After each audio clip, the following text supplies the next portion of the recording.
Muy buenas tardes, hermanos. Dios me los bendiga. Amigos que nos ven por este canal, es verdad que nos complace mucho estar a la víspera del 19 de abril, día histórico de nuestra nación. Porque es una fecha que nunca debemos olvidar, esa fecha donde se comenzó a gestar legalmente este estado de libertad para nuestra nación. Ahora nosotros queremos seguir predicando desde esta trinchera la palabra de Dios para que también provoque esa libertad que muchos necesitan, salir de la potestad de las tinieblas al reino de Cristo Jesús. Esta tarde vamos a compartir los mensajes de ayer. Ayer fueron 3 predicadores y vamos a hacer un resumen de estos 3 mensajes para que nos edifiquemos y usted que nos sigue por esta vía, pues usted también pueda recibir palabra de Dios en esta tarde. Vamos a comenzar entonces leyendo, vamos a ubicarnos en el capítulo 20 del Evangelio según San Juan. Juan capítulo 20. Y vamos a leer versículo 11 al 18.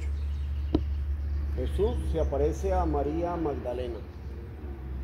Pero María estaba fuera llorando junto al sepulcro, y mientras lloraba, se inclinó para mirar dentro del sepulcro, y vio a 2 ángeles con vestiduras blancas, que estaban sentados el uno a la cabecera y el otro a los pies, donde el cuerpo de Jesús había sido puesto. Y le dijeron: mujer, ¿por qué lloras? Les dijo: porque se han llevado a mi Señor, y no sé dónde lo han puesto. Cuando había dicho esto, se volvió y vio a Jesús que estaba allí, mas no sabía que era Jesús. Jesús le dijo: mujer, ¿por qué lloras? ¿A quién buscas? Ella, pensando que era el hortelano, le dijo: Señor, si tú lo has llevado, dime dónde lo has puesto, y yo lo llevaré. Jesús le dijo: María.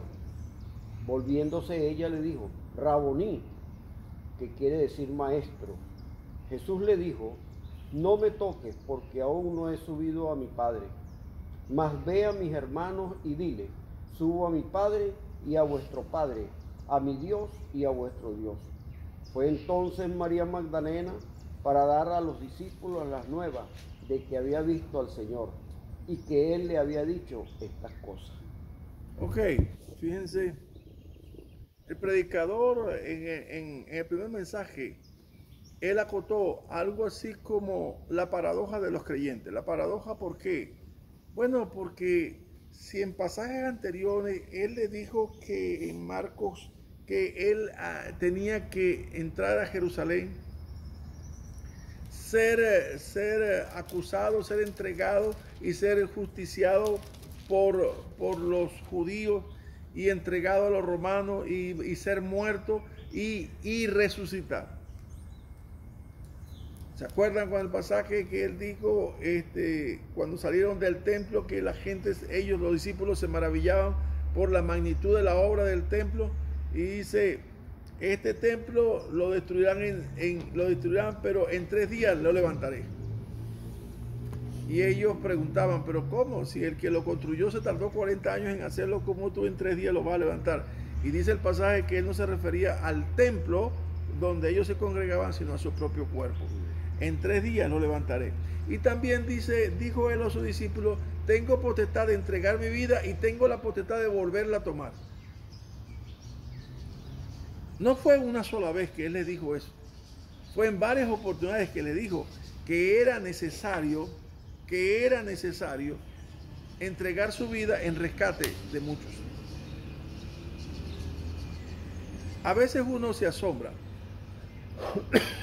y no es cuestión de hacer juicio a aquellos primeros cristianos acerca de su incredulidad respecto a lo que Jesús decía. ¿Se acuerdan el pasaje cuando fueron allá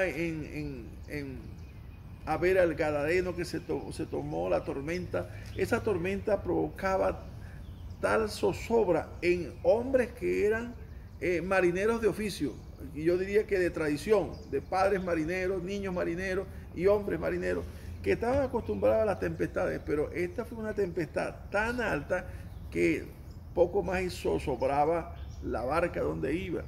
Y ellos se levantaron y le dijeron: el Señor, despiértate, levántate, que perecemos.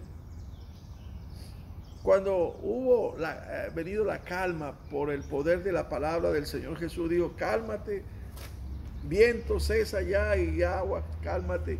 Entonces ellos se preguntaban asombrados: ¿quién es este que aún el viento y el mar le obedecen? ¿Quién es Jesús? Esta serie que veníamos predicando, ¿quién es Jesús? ¿Qué vas a hacer con Jesús? Porque ¿quién es Él? Bueno, simple y llanamente, hermano, una y otra vez dice, él ha dicho: yo y el Padre uno somos. Yo y el Padre uno somos. El Padre que mora en mí, Él me dice lo que debo decir. La unidad de Cristo con el Padre, aún para los que le seguían, esto es, los llamados apóstoles, que eran aquellos a quienes Él invitó a seguirle, aún para ellos era difícil de creer. Pero el predicador decía: ¿cuánta gente sanó Jesús durante su ministerio? Mucha gente. ¿Y cuántos endemoniados fueron libres? Muchos endemoniados fueron libres. ¿Y cuántas sanidades? Y la gente se admiraba de la autoridad que tenía y todo eso. ¿Y cómo podía sentirse 3 años caminando con Él y viendo los hechos y señales de poder de su verdad, de que Él era el Hijo de Dios, que Él era Dios encarnado, el Verbo encarnado? Sin embargo, cuando lo vieron morir, como segundo punto, no era algo atractivo en lo absoluto. Lo vieron débil, lo vieron flagelado todo su cuerpo, lo vieron que le pusieron las coronas de espinas, lo vieron que lo clavaron en una cruz y lo vieron que fue aseteado con una lanza le traspasó su costado. ¿Qué es lo que está diciendo esto? Bueno, que ellos están viendo una realidad que quizás no se esperaban. Ellos estaban viendo quizás la liberación de Israel del Imperio Romano. Ellos estaban esperando quizás otra cosa, pero lo que Él les enseñaba parece que les pasaba por encima de la cabeza y no terminaba de asentarse en sus corazones. El hecho es que cuando el Señor es sepultado en aquella tumba prestada, diríamos nosotros hoy en día, aquí nosotros diríamos: bueno, ¿por qué no hacíamos una vigilia? Una vigilia esperando la resurrección, porque Él dijo que resucitaría. Y como estos eran sus creyentes, bueno, ¿quién es más que ellos para estar al lado de la tumba? Al lado de la tumba lo que estaban eran los soldados romanos.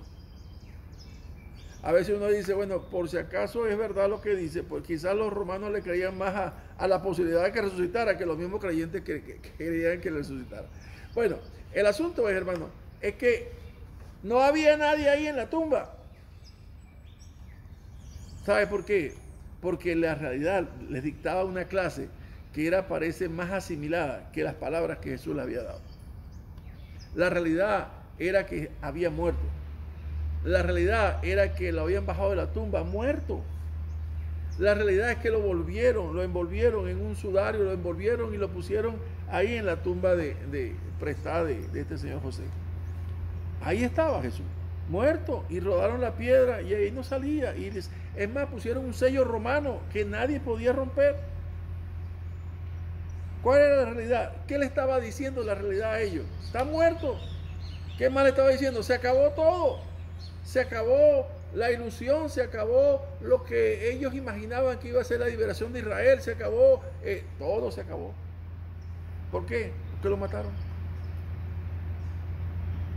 Es más, cuando María va al sepulcro, va a ver si pueden ungirle el cuerpo, ¿me entiende? O sea, echarle las especies que ellos preparaban con mirra y esas cantidades y aceites para ungir el cuerpo del muerto.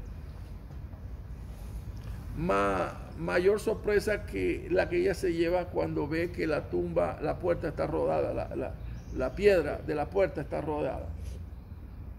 Tal es su incredulidad que ella se revienta a llorar. No solamente producto del dolor que tiene y de que había muerto, sino que además se han robado el cuerpo. Y entonces está el hortelano y pensando, él lo mandó a que, como la tumba era prestada, mejor lo puso en otro lugar. ¿Será que tú te lo llevaste a otro lugar? ¿Qué había en la mente de María Magdalena? Sigue muerto. Pero la sorpresa mayor es la que se lleva a ella cuando le dice ella, el Señor le dice María. Y ella exclama, porque sabe, Él le reveló que era Él. ¿Se acuerdan aquellos caminos de Emaús? Ellos caminaban con Él, el corazón les encendía de emoción, pero no sabían quién era porque Él le tenía velado la revelación de quién era Él. Pero cuando Él se le revela a ella, les dice, María. Y ella le responde, Rabón, quiere decir maestro. Y dice, hay algo que necesito, que vayas donde mis hermanos y les diga que ya no lloren más, que como les prometí que habría de resucitar, ya resucité, ya estoy de pie, ya fue rota las ligaduras de la muerte en mi vida. Así dice el Salmo 16, porque no permitirás que tu santo vea corrupción, sino que lo liberarás de los lazos de la muerte, lo sacarás de ahí. Así que, hermanos, cuando nosotros leemos este precioso pasaje, hay otra versión que dice, ¿por qué buscáis entre los muertos al que vive? Esa es verdad, hay una mezcla de sentimientos. Ellos vieron cómo murió y estaba, y quizás se desvanecía, se achicaba aquello que él le había enseñado que había de resucitar, pero es que lo mataron. Pero es que no hay manera de resucitar si no está muerto. No hay manera. Hay que morir para poder ver el hecho de la resurrección.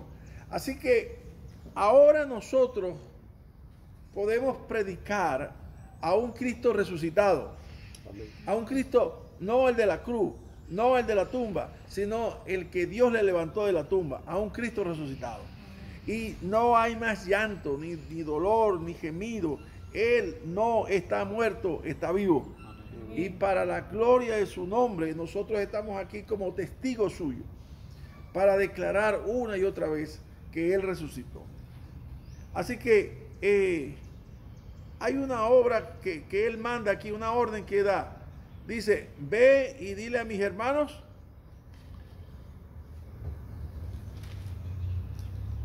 a los discípulos las nuevas de que había visto al Señor y de las cosas que le había dicho. Ve y cuéntale, testifícale. Ahora vamos a ver el segundo mensaje. El segundo mensaje estuvo basado desde el verso 19 hasta, ¿cuál ahí? 23. Vamos a ver.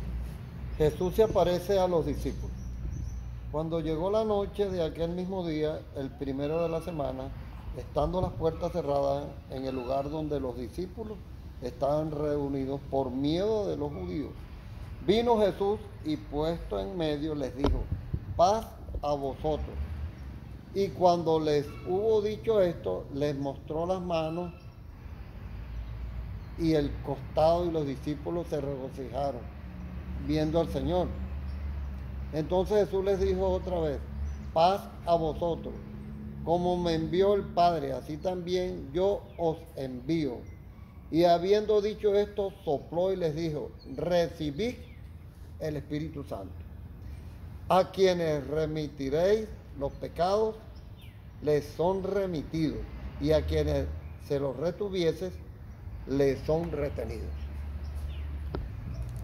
Aquí hay otro acto, no sé la parte del tiempo, pero acto continuo, quizás un lapso de tiempo que había pasado entre la ascensión de Jesús al Padre y ahora descender para estar 40 días con sus discípulos, como recita Lucas en el libro de los Hechos capítulo 1. Pero en este caso Jesús se aparece en medio de ellos. Mire, a veces cuando pienso en estas cosas, digo, ellos tenían cerrada la puerta, debe haber un pasador o algo que impedía a alguien entrar libremente, tenía un pasador, 2 pasadores, 3 pasadores, no sé, pero estaba cerrada la puerta. Y todos ahí, ¿qué estaban haciendo? No sé, compartiendo, orando, llorando.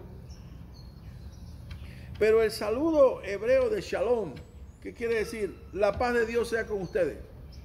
Era algo que, como ese soplo, ese neuma, ese aliento fresco, cuando hay un calor de más de 40 grados y eso siente que uno le baja la temperatura. Yo estoy casi seguro que ellos estaban atemorizados, porque si era real que lo habían matado, también era real que iban a venir por ellos, porque ellos eran los discípulos de Jesús.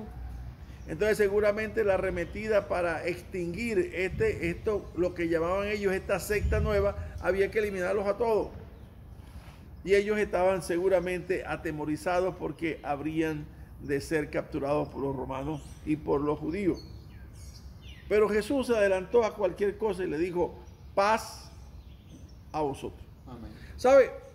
Romanos 3, cuando Pablo habla acerca de la condición nuestra, refiriéndose al profeta Isaías, dice: y no han conocido camino de paz.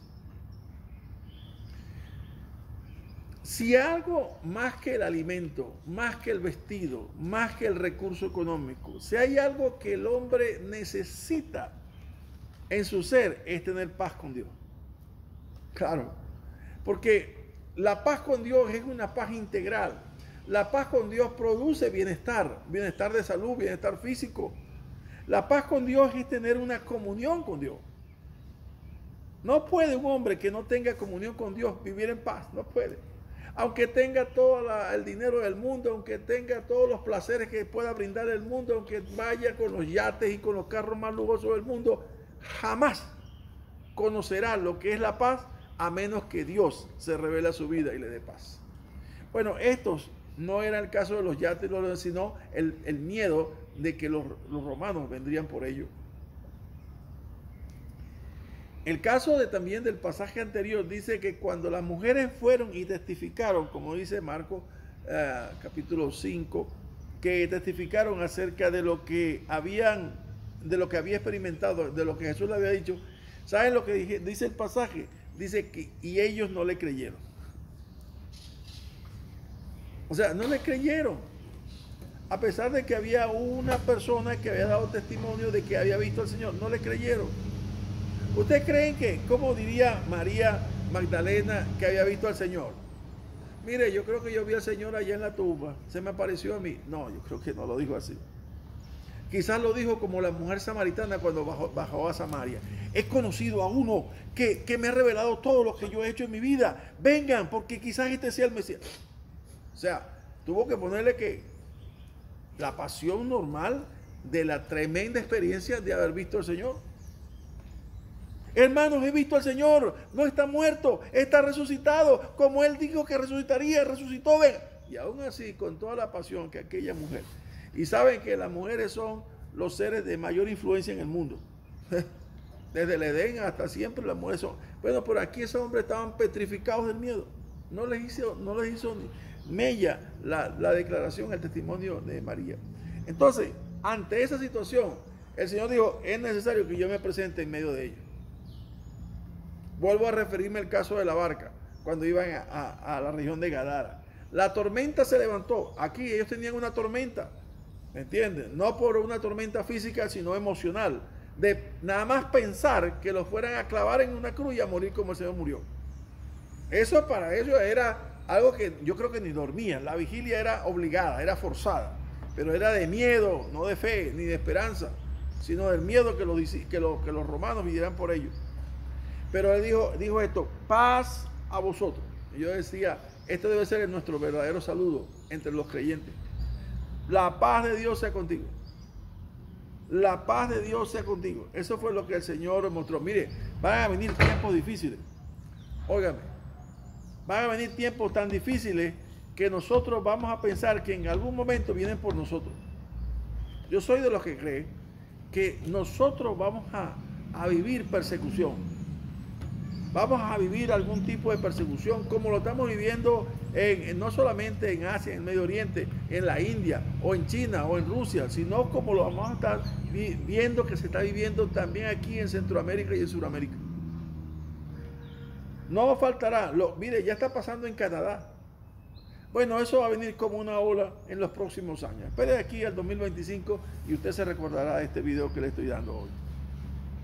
Sentiremos miedo al pensar que vendrán por nosotros. Porque aquí estamos muy bien, con este fresco de la tarde, predicando la palabra, sin problemas de persecución, sin problema de que hayamos dicho una palabra que ofenda a alguien o que lastime o vulnere la legalidad. No, nada, aquí estamos tranquilos. Pero llegará un momento en que nos perseguirán simplemente porque no somos como ellos son, ni hacemos lo que ellos hacen. Tan solo esa razón será suficiente para perseguirnos. Acuérdense lo que estoy diciendo. Hoy día la ONU ha declarado el cristianismo como enemigo de los derechos humanos. ¿Por qué? Porque no somos permisivos, porque tenemos una posición, ¿cómo se llama? Para ellos sectaria, pero una posición bíblica de cuál debe ser la conducta moral de la sociedad. Como tenemos una posición bien definida, entonces, y no es como la que ellos tienen hoy día, entonces ya somos inaceptables y somos declarados un grupo sectario. Así que lo que más necesitamos vivir, óigame bien, cualquiera sea el tiempo que nos toque vivir, acuérdese de esta palabra del Señor. Si tu vida llega a vivir una tormenta, si tu vida llega a estar perseguida, si tu vida llega a estar en una aflicción por la pérdida de un ser querido, si tu vida llega a lo que sea, Señor, que tu paz sea sobre mi corazón. Es lo que más deseo. Vivir en la paz que tú compraste con tu sacrificio para mí. Mi paz os dejo, mi paz os doy. No como el mundo la da, yo os la doy. Y el tercer mensaje nosotros predicamos 3 mensajes y a veces 5 mensajes el día de resurrección. Es un día de júbilo para nosotros. Es un día de alegría. No caemos en que si fue el domingo, que si fue el sábado, que si fue el lunes. Bueno, no creo. Creemos que la conmemoración del hecho está muy por encima de la fecha. Nosotros no tenemos que ver con esas diatribas que se levantan por ahí, esas discusiones. El tercer mensaje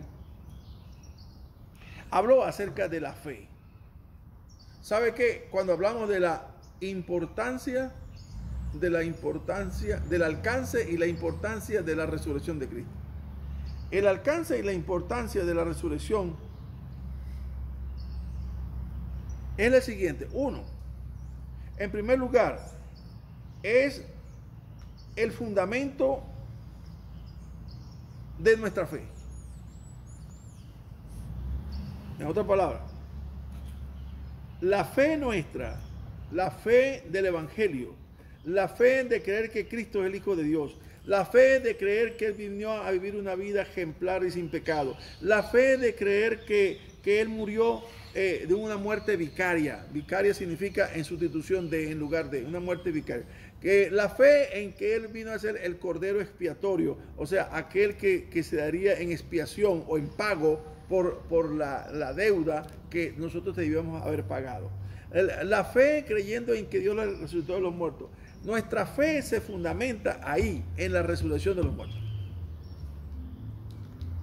Por eso es que la fe es vital para nuestra vida. La Biblia dice así, porque es necesario que el que se acerca a Dios sepa que le hay. Es necesario que el que se acerca a Dios sepa que le hay. ¿Por qué? Porque dice, porque sin fe es imposible agradar a Dios. No hay manera de agradar a Dios si no es con fe.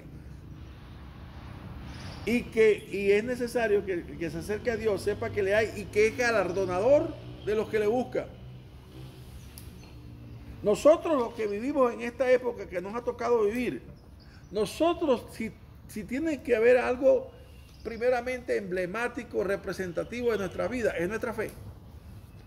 ¿Qué dijo el apóstol Juan? Dijo, y esta es la victoria que ha vencido al mundo, nuestra fe. Pero la fe no es nuestra, es una dádiva de Dios, como dice Efesios 2:8, dice, porque por gracia sois salvos por medio de la fe. Y esto no es de vosotros, pues es un don de Dios. La fe es el primer don dado por Dios. La fe es lo que nos lleva a creer, lo que nos lleva a declarar a Cristo como Señor. Esta fe no es suya ni es mía. Él puso fe en nuestros corazones, como la mujer que vendía púrpura. Dios le quitó el velo para que pudiera creer. Acuérdense que creemos en que toda la obra de redención comienza y termina con Dios. O sea, somos deterministas en el sentido de que Dios determinó todas las cosas desde antes de la fundación del mundo. Tan solo se están cumpliendo en este tiempo en nuestras vidas. ¿Se acuerdan cuando dice, nadie viene a mí si el Padre no le trajera? O sea, nadie. Nuestros nombres están inscritos en el libro de la vida antes de la fundación del mundo. O sea, tenemos una gracia que ciertamente estaba reservada, que no la sabíamos. Pero en el tiempo que Dios dijo que debíamos saberlo, nos la reveló. No porque buscamos a Dios, sino porque Él dijo, hasta aquí. ¿Se acuerdan que le dije al comienzo? Se prendió la alarma y dijo, es hora de regresar.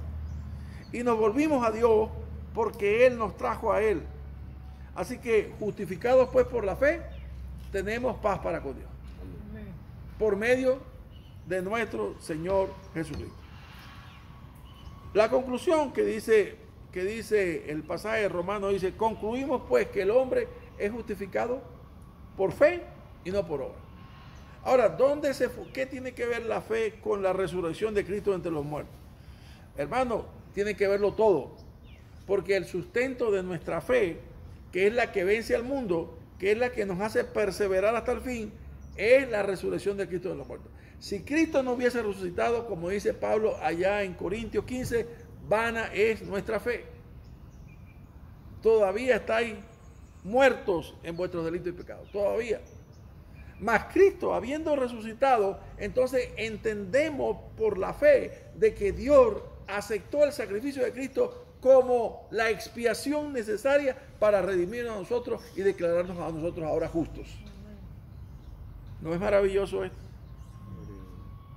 Por eso el apóstol Pedro dijo, bendito el Dios y Padre de nuestro Señor Jesucristo, que según su grande misericordia nos hizo renacer, el nuevo nacimiento, renacer, para una esperanza viva por medio de la resurrección de Cristo entre los muertos, para una herencia incorruptible, incontaminada e inmarcesible, reservada en los cielos para vosotros que creéis en el nombre del Hijo de Dios, y que sois guardados por el poder de Dios mediante la fe, para alcanzar la salvación que está preparada en el tiempo posterior. Óiganme bien, quiero terminar diciéndoles estas palabras.